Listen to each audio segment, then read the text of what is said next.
I was reminded recently of the early part of the Second World War. In our downstairs back room, we had, I think it was called an Anderson shelter, which was a metal structure which came in bits and pieces, and it was all bolted together.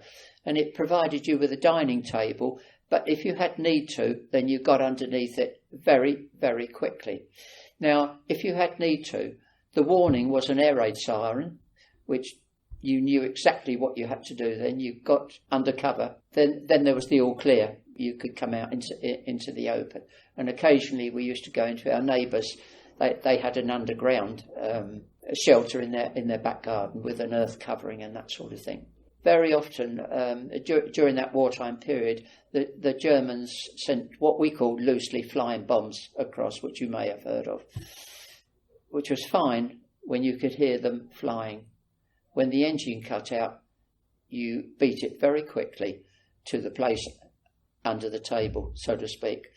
And I had that experience, and it landed about half a mile away and took out about 6 houses.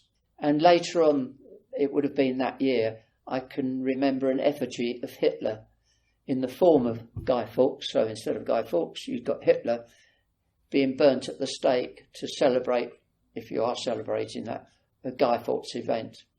But you were celebrating something else, of course, in sheer defiance of that person.